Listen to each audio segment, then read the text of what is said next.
service. If I like, I order twice. Hibachi, got the gravy on the rice.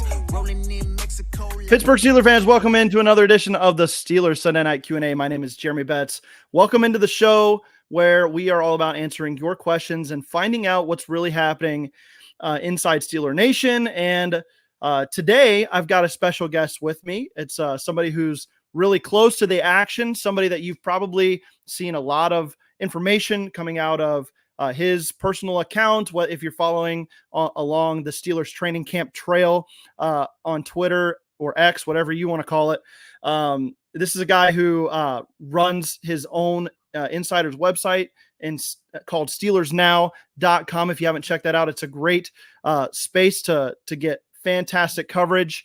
And he is a guy that I've been trying to have on the show for a long time, and I'm really happy to have him here with me today. It's Alan Saunders. Alan, welcome in to the Steelers Q&A and the Steel Curtain Network. How are you today, man? I'm doing good, Jeremy. Thanks for having me. Yeah, absolutely. I know you've been on with Jeff Hartman before for his Monday morning conversations on the Let's Ride podcast. And so I'm sure you're familiar with Steel Curtain Network, and our fans are familiar with your work as well. But hey, how was a Sunday of training camp? I know the Steelers had a game on Friday, come back, a light day of work today, still plenty to improve upon, I'm sure. But how was Sunday's practice, if you just want to kind of give us an overview?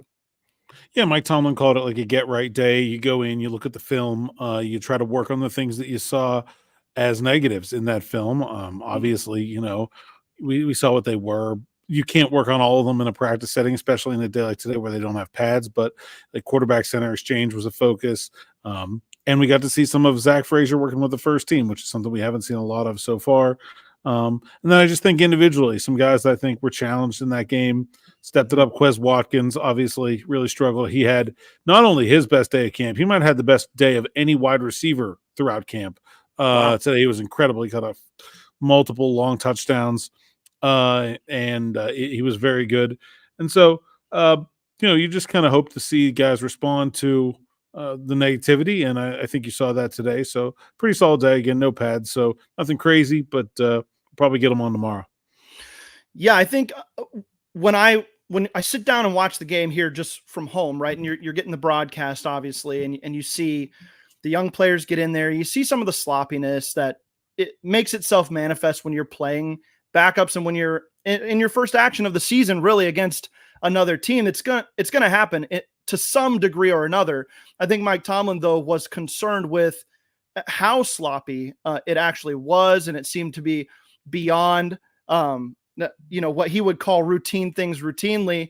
Those things were what the struggles were. And so it seems like a rebound day was in order.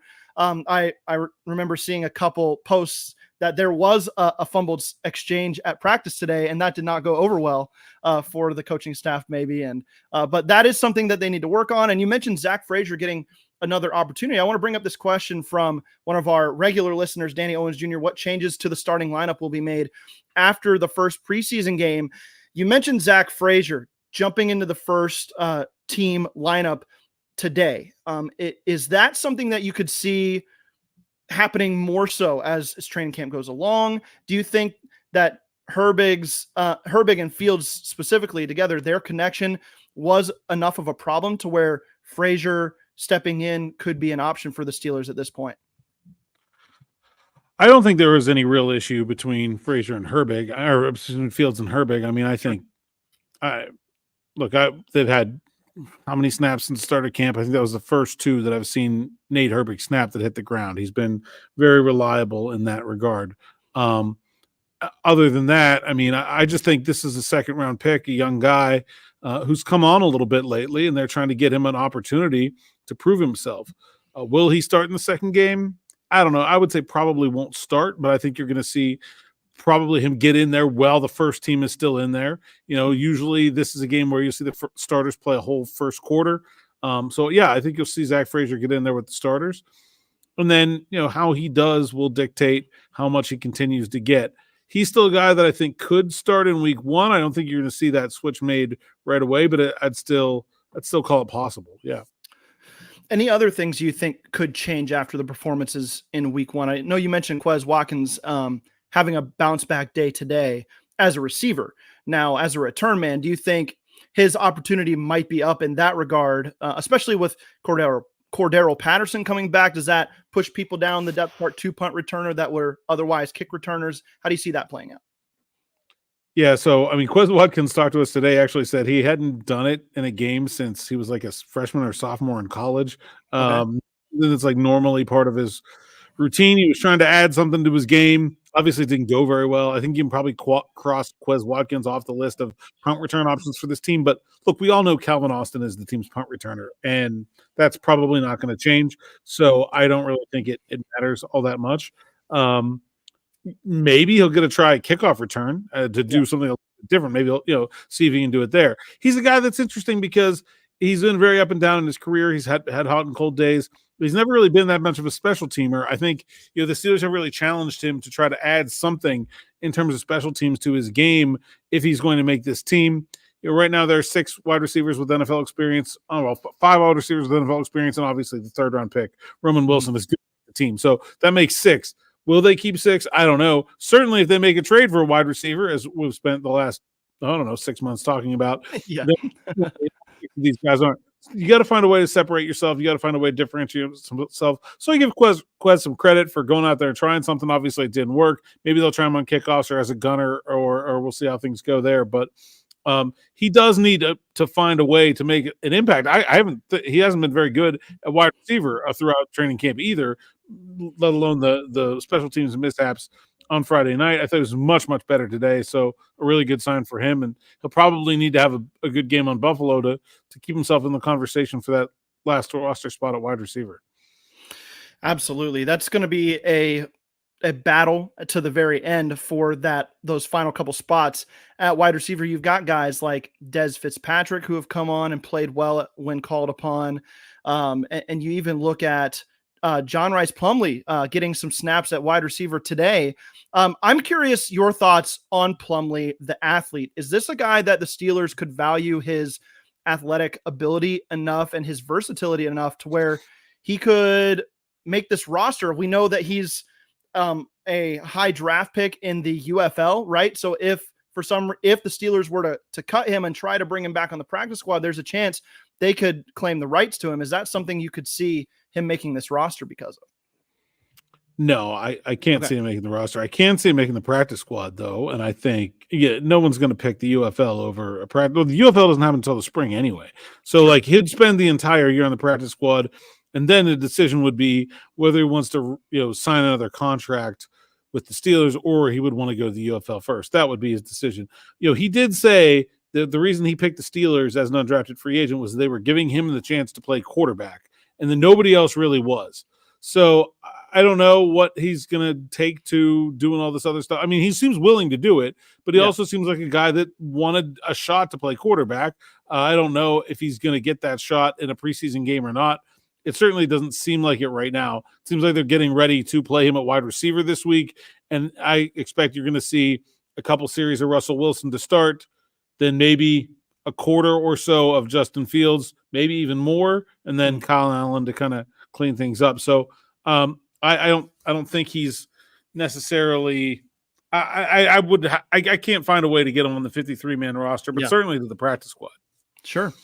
That's good. I mean, for a guy with his level of athleticism and the position that he wants to play, I think it's always intriguing to have a player of that caliber on the practice squad. You can do so many things when you're prepping for opponents with that type of quarterback. And I think he's a guy that the Steelers have obviously appreciated his willingness to work in multiple different areas. So we'll see how that goes for him. We know all the big storylines, Alan. We've been talking up the quarterback battle, whether it is a battle or not. We'll talk about that in a little bit. We've been talking about the wide receiver situation, but to me, and the thing I've stressed this whole offseason, the biggest thing that I've been watching throughout training camp and preseason, everything like that, has been this offensive line rotation and how these guys work their way in. Where Broderick Jones ends up, is Dan Moore Jr. going to be a part of this team? Can Troy Fautanu start at right tackle on day one? Who rotates in at center? How does a guy like Mason McCormick fit into this situation? I'm curious your thoughts on the offensive line, especially now that Troy Fautanu is going to be missing. I think you reported on Steelers Now that he's going to miss the remainder of the preseason with that injury. Does this affect the Steelers' offensive line rotation for the whole season, or just in the intermediate while he gets healthy? How do you see this playing out? Yeah, I think you're going to see Broderick Jones stick at right tackle and Dan Moore stick at left tackle for right now. And I think it makes it a lot harder because of that to bring Fautanu in as a starter in the middle of the season, because then you have to make 2 changes to the offensive line. And you're going to have to bring him in at right tackle and move Broderick Jones to left tackle. And so, yeah, I think it kind of, to me, he was a guy that I was actually pretty high on being able to start the season as a starter. Like I thought he would start week 1. Thought he was on pace to start week 1 when he was injured, and now it's almost impossible to see that. Like I think it's probably going to be Jones and Moore, and I think it may end up being Jones and Moore for quite a while. This is a tough time to lose a guy to an injury. Now he's going to have he only took 20 snaps or something like that. Like he's probably not going to get another preseason game. That's not a lot of development time. It almost starts to look like, more like last season where Broderick Jones was around and it took time. Basically, it's going to take somebody else to fail, I think, at this point. Like it's hard to give him an opportunity to win the job right now. Yeah. I think you're also looking at if an injury were to crop up, or maybe the Steelers get a deal they can't resist at the trade deadline or something like that for a Dan Moore Jr., for a team that's going to have an injury, something like that, where you would see a change. But the Steelers have talked about, Omar Khan's talked about this, that eventually Broderick Jones is the left tackle of the future for this team. But that eventually has always come with it's not maybe yet. It's not right now. It could be if we were to get what we want out of Troy Fautanu.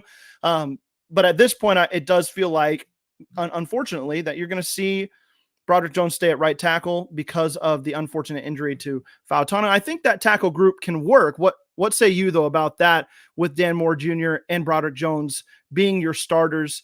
Is Broderick good enough on the right side to be able to handle this for a full season, and keep whichever quarterback is back there upright all year?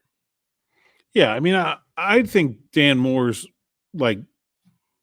he's fine. He's not good, but he's not bad either. I don't know. I think people have there are way out of line when they talk about him he's the worst tackle. I'm like, no, he's not. He's not great, but he's fine. He's not going to get your guy killed. Usually when he loses slowly. He's not that great in the run game all the time. Not consistent, whatever. I don't know. I think he's I don't have grave concerns about starting the season with Dan Moore at left tackle. Broderick Jones, I don't either. I think he could be a very good right tackle. Honestly, I think Broderick Jones may end up staying at right tackle. I've said that all along. I know the Steelers want to move him to left tackle, but he is a guy who's way better at run blocking than pass blocking. Sure. And he has a bad tendency in pass protection to get beat to the inside, which when it happens on the blind side is devastating to the quarterback. And so I don't know where Broderick Jones ends up. I think the plan is to move him to left tackle and play Fautanu at right tackle. I think on the surface that plan makes sense because Fautanu is just a little bit short to be an offensive lineman. I think you kind of minimize that weakness with him at right tackle.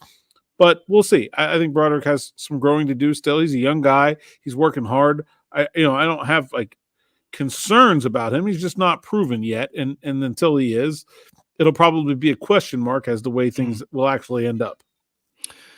Absolutely. All right. What we're going to do here, we're going to take a quick break on the audio side. If you're here watching live, we're not going anywhere. We will be right back after this. If you have questions and you're watching live, go ahead and pop those in the chat. We'll get to your questions in the second half of the show as well. But stay tuned when we come back, we'll talk more here with Alan Saunders about the Steelers training camp and first preseason game. Don't go anywhere. We will be right back. And welcome back to the Steelers Sunday Night Q&A. It's Jeremy Betts and special guest Alan Saunders. Alan, I want to thank you again for hopping on. I know you're busy. I know you're covering a lot right now with the Steelers, and Steelers Now is kind of your baby, right? It's are you the editor of Steelers Now? Tell us a little bit about your role there at Steelers Now. Yeah, I'm the editor and the beat writer, and Yeah, also like human resources and video editing and shipping department. I got all the hats. Yeah, it's sure. pretty much all me there. And I got a good team. I got Derek Bell, who, if you're not Yeah, following his work, absolutely. is fantastic. And then Chris Ward and a couple other guys. My photographer Ed Thompson, my buddy on the road. So yeah, we're I got a crew. I got some help, but I do a little bit of everything there. Yeah. Well, I noticed you're not wearing a hat right now. It's because you wear so many hats with your job. So Actually, not a big hat guy in sure, okay, general. For a guy who wears a lot of hats, yeah, metaphorically only. okay, not real life. My child is a massive Bluey fan, and they say for real life all the time. You are not a for real life hat wearer, just metaphorically, I guess. But hey, that's Yes. all right. We're talking some Steelers, and I want to go to the preseason game a little bit, and we'll get to some questions here in just a second. But a couple players that stood out to me, and I want to get your thoughts since you were there, and getting to check on this live. So I thought that there was a lot of good from Peyton Wilson on Friday night. I also thought that there was some issues there as well. And to me, it seemed like a rookie who was very hyped for what he was about to do. And so he made some big plays, but he also overran some plays, got lost in coverage a couple times. Some things that I think that he can improve upon, obviously, but you have to be excited about his upside at this point, right? With the speed, you see the instincts right away as well. I believe his first play on defense was a tackle for loss. He gets right in there, makes a play. How are you feeling about the growth and development of Peyton Wilson as we sit here today and how he can fit into this defense? Yeah, it's interesting. I thought a lot of people were like, really pumping him up after that first game, and how I was kind of like, it was up and down, and there were some good moments. There was some missed tackles. There were some coverage, adventures. I think is safe to say. I talked to Sure. Peyton after the game, and he was like mad. He was like, "Man, I got to go watch the film. I got to see what's wrong." It's only one game, but I got to be better. And so it's very interesting to me that that's been so many people's takes, is that he was awesome, because I certainly made some plays, but I didn't think that he can be a lot better than that. He needs to be a lot better than that, specifically in pass coverage. If he's going, they've kind of given him this role as the dime linebacker. Yeah. Uh, pass coverage is first and foremost there. He's got to do it all. So, I think that's, I don't want to say concerning. I think, he's a young guy and it's his first game, and I expect him to continue to be better, but it's definitely something to watch. Sure. And that will be, the way he earns more playing time. The next thing you do from nickel is you start to work into, from dime is you start to work in nickel in obvious passing situations. And he's not going to stop the run better than Patrick Queen and Landon Roberts. Like, there's no Right. path to playing time that way. It's going to have to be through pass coverage that he does earn more playing time. And so, look, Joey Porter Jr. was a very good rookie, and he started out only playing dime. I don't think it's a problem for Peyton Wilson to have the same sort of starting point, and then we'll see where he takes it from there. Another player I wanted to ask you about is Corey Trice in the secondary. We saw him play briefly. I think he didn't get into the game till like the fourth quarter on Friday, but today on Sunday, taking some reps with the first team with Dante Jackson sitting out. That sounded like a vet day for Jackson more than maybe an injury. Was that what you took away from that Yes, as well? yeah, 100%. Okay. Yes, Okay. That day for Jackson. And so great. So Corey Trice steps in. What do you see out of him? Do you see some growth there? Do you see a better knowledge of this defense, an ability to hang in coverage? What do you see out of Corey Trice as a boots on the ground over there in Pittsburgh? Yeah, he's been like not himself yet, I think is the best way to say it. Still Sure. working his way back from that injury. In many ways, like it took him a couple weeks for me to feel like he looked comfortable hitting people, sticking his nose in the pile, making run fits, that kind of thing. I think it, and then the sort of fitness part of it, he's just, game reps are different than practice reps, and you got to be able Right. to do a bunch of them in a row, and probably took him a while to get back to there, even after he was sort of healthy enough to play a little bit. I think he's starting to look like himself, and himself is pretty darn good. Man, I think like this is a really good technical football player. He is not like the world's most physical cornerback. He is not the fastest cornerback. He just really knows how to cover. I think that was the thing about the tape at Purdue that was so enticing. And I think he's a guy that, like, they should feel pretty comfortable about as a backup corner. I know he doesn't have that much experience, has basically no experience actually. Right. But man, he's really, really sound technically. I think that's a good base. He's a hard worker. He's a diligent kid. So they don't have a lot of depth at outside corner with experience. Anthony Averett's kind of the only guy. I mean, Cam Sutton, but he's going to be suspended. So it's really just Anthony Averett. I don't even know if he's going to make the team. They could just decide to go with the young guys. So I think they're putting a big amount of responsibility on Corey Trice and so forth. I think he's doing a nice job of making them look pretty good for it. Good stuff there. I got a couple questions from the listeners that we'll get to here. This one from Afton Forward. Afton, thank you for your question. Thank you for tuning in every week. Who were you most pleasantly surprised by in the game is her question. Does anybody come to mind for you, Alan, off the top of your head here? Most pleasantly surprised from the game. Man, it was a tough game for pleasant surprises. Let me tell you what. There was not a whole heck of a lot of that. I thought I wasn't really surprised, but DeMarvin Leal and Montravius Adams have been wrecking things all training camp on that second team defensive line, and I thought they absolutely carried that over into the game in a big way. I think Marv is probably the most improved player on this team from last year, certainly on the defense. I think he really looks good. So I don't know that I was surprised. He's been doing all training camp, but it was certainly an encouraging sign to see.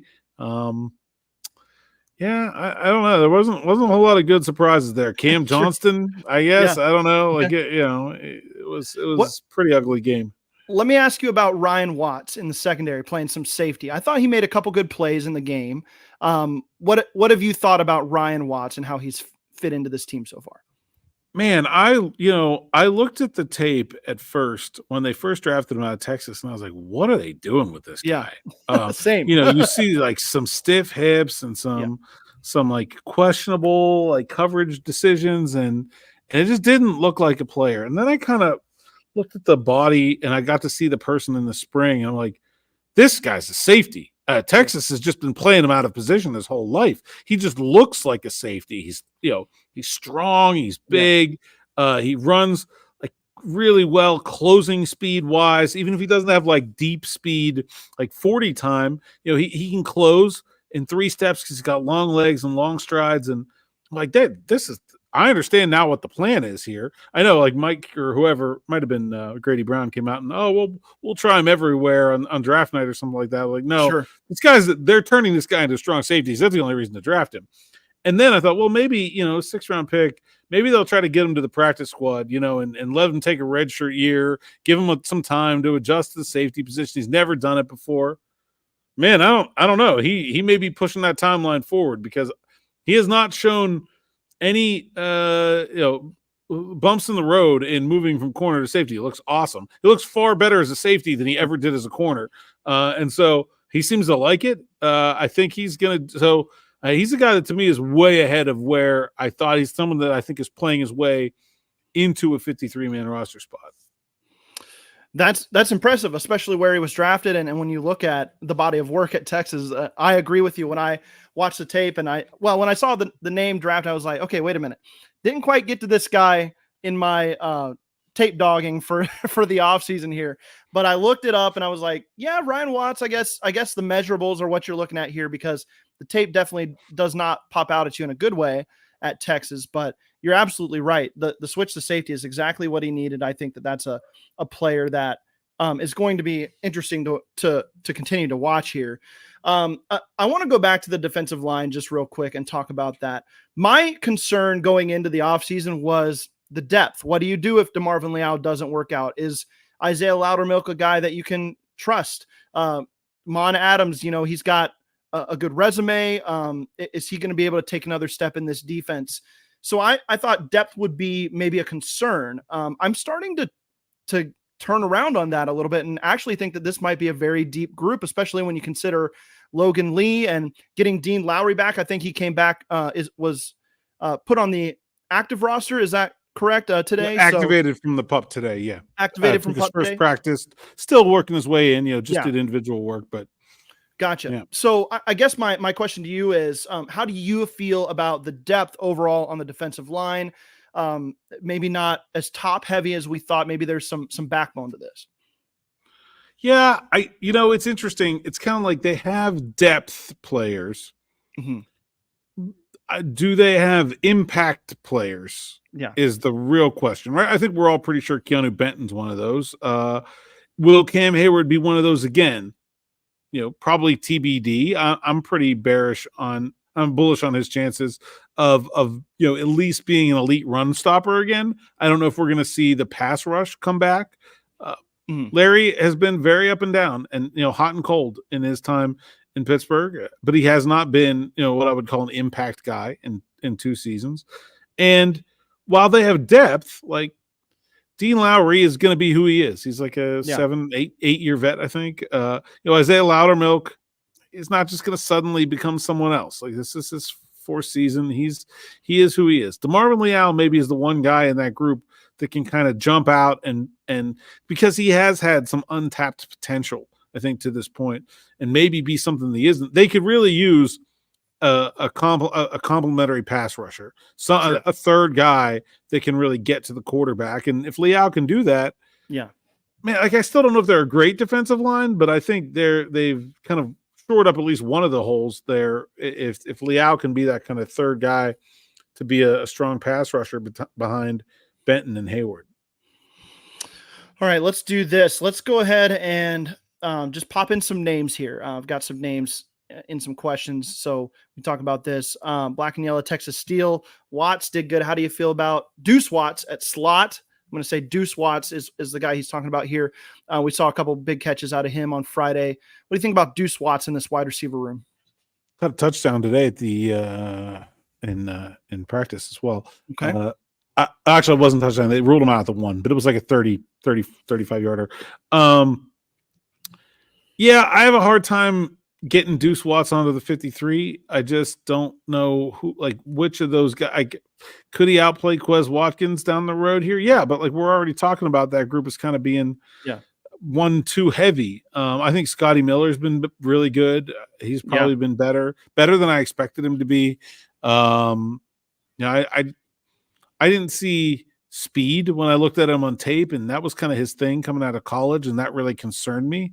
And I don't think he's as fast as he was in college anymore, but I'm seeing lots of separation, and that's been really few and far between for the Steelers wide receivers. Yeah. So it coming from anybody is a good thing. I think I have a hard time finding a place for Deuce Watts on the 53, but certainly a guy that could hang around in the practice squad. Des Fitzpatrick's been really good too. I think those are guys that you should probably expect to stick around. Tariq Black also, man, for a guy who just showed up in the middle of training camp, way better than most.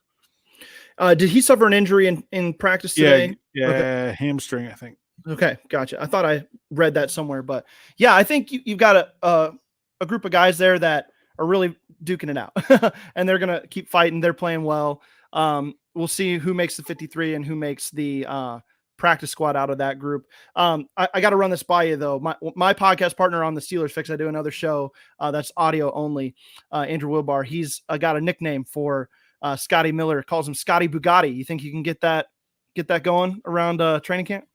I don't know about that one. I think I'm out on Scotty Bugatti personally. Okay, I got you.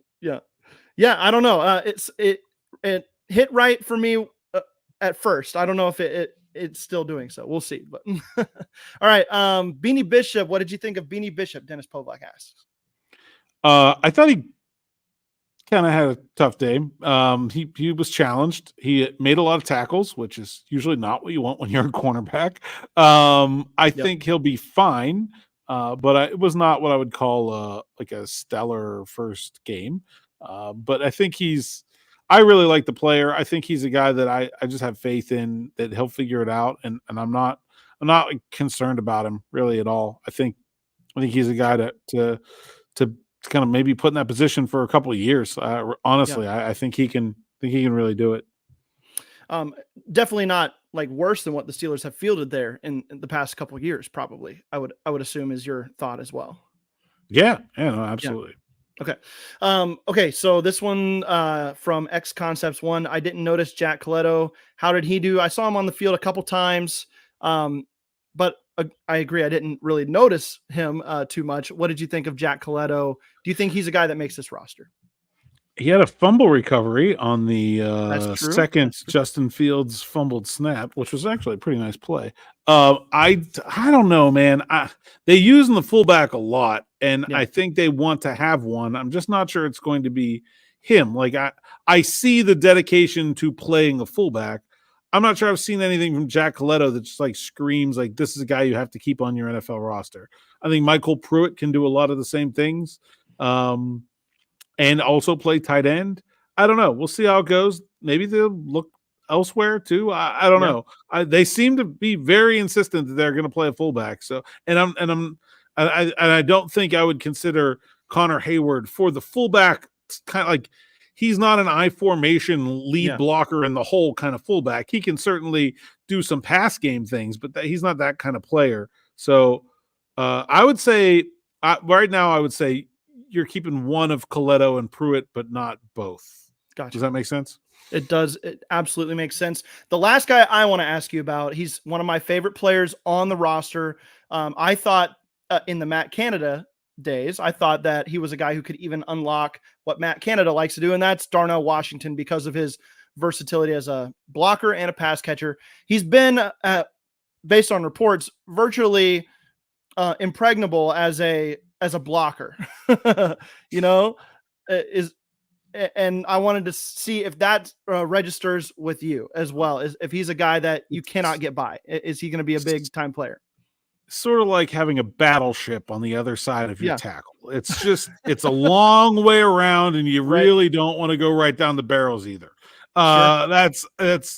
He's so much better as a blocker than he was last year. I think that's the thing that really jumps out to me is that he was already pretty good, but man, he is better in a noticeable way right now. I don't know that he's ever going to be like a huge part of somebody's passing offense, but I think they can find better ways to use him than they did last year. That's for sure. Yeah, I agree. I think he's a guy that, especially in the red zone, makes for you can design some things to use him well. And like, he's not going to be a guy that George Kittle's all over the field. That's not the type of player he's going to be. He's not going to be a true, like I always say, I'm a big fantasy football guy. If Pat Freiermuth goes down, I'm not grabbing any shares really of Darnell Washington. No. So I take more Connor Hayward. Yeah, exactly. From a fantasy perspective. Correct. Yeah, I agree with that. I just think that he's a guy that if you lean into his skill sets the right way, he can be very helpful to your offense in real life football. Yeah, I think so. Third downs, play action, goal line. Like, you need 3 yards. Just go throw it to the giant guy that's bigger than everyone. Like, it's not, you don't have to reinvent the wheel all the time. I think he's going to play a lot. Like, there's a lot of 12 personnel, 13 personnel in my chart. So, I mean, he's going to be out there. I think they'll probably use him a lot more than he was used last year. Sounds good. And then before I let you go, I've got to ask you this one last question. Justin Fields, he won the home run derby, I guess, for the Pittsburgh Steelers. So he's your new champion. And now Kenny Pickett wasn't there to defend his title. But anyway, Justin Fields wins it. The fact that Kenny Pickett, though, won it the last couple of years, is this a bad sign for Justin Fields, or are we not correlating this to anything on the field? It's a bad sign for Russell Wilson and John Rice Plumlee. These guys were Division I baseball players. What are you doing? How do you lose a home run derby in the sport? Russell Wilson was drafted highly. Man, you can't let Justin Fields come in and steal your thunder like that. I mean, I'm disappointed in those guys more than I am impressed by Fields. Like, he's a great athlete. Yeah, it doesn't surprise me that he can hit a baseball well. But man, you can't be sacrificing your turf like that, fellas. It's a bad look. It's a bad look.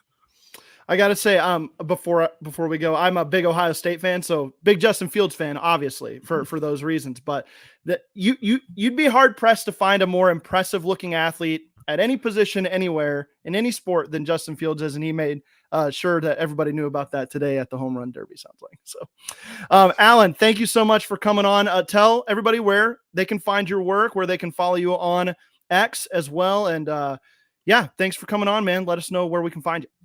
Yeah, at @Saunders_PGH on X, Instagram, and TikTok. At PGH Steelers Now. The site's account, SteelersNow.com, is where all the work is. You can find my podcast, Steelers Afternoon Drive and Steelers Morning Rush, at the Steelers Now YouTube page or anywhere you find podcasts. We always appreciate you guys coming on the show, and we appreciate your work as well at Steelers Now, following closely with the Steelers. Thanks again for all the listeners. Thank you for tuning in to the Steelers Sunday Night Q&A. We'll be back next week. We'll talk a little bit more about the Steelers and their training camp situation, the second preseason game, as we'll have seen it. We'll be back with much more here on the Steelers Q&A and the Steel Curtain Network. Until next time, that's going to do it for us. We'll talk to you later.